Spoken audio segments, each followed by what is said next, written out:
జ్ఞానాన్ని గొప్ప చేస్తే దేవుడు వారిని గొప్ప చేయను అని సామెతల గ్రంథం 4వ అధ్యాయంలో కూడా మాట్లాడడం మీకు తెలుసు. జయశైలి గారు బైబిల్ చేత పట్టిన నాటి నుంచి ఈ రోజు వరకు కూడా వారు గొప్ప చేసింది చేస్తూ వచ్చింది కేవలం బైబిల్ను, అలానే బైబిల్లో ఉన్న దేవుణ్ణి. అందుకే ఈరోజు దేవుడు తనను గొప్ప చేశాడు.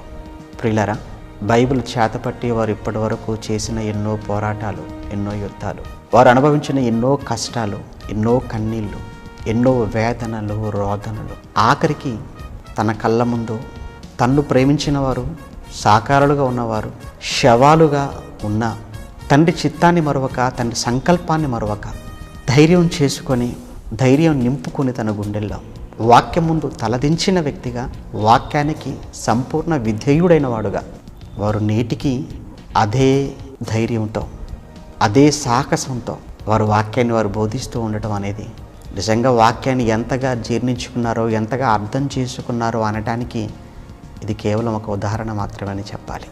నిజంగా వారిలో ఉన్న ధైర్యం చాలా గొప్పదండి.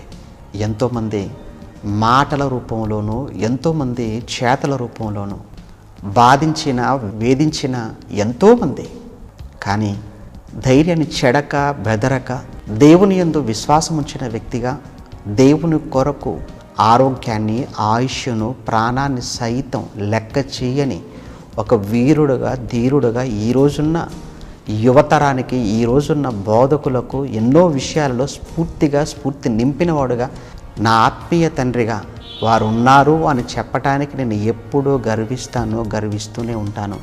నా తండ్రి చక్కటి ఆయుష్, ఆరోగ్యంతో ఆనందంగా రాబోయే కాలంలో ఉండాలి అని మనస్ఫూర్తిగా ఆ పరలోకపు తండ్రిని వేడుకుంటూ మరోసారి తండ్రికి జన్మదిన శుభాకాంక్షలు తెలియజేస్తున్నాను నా తరపున.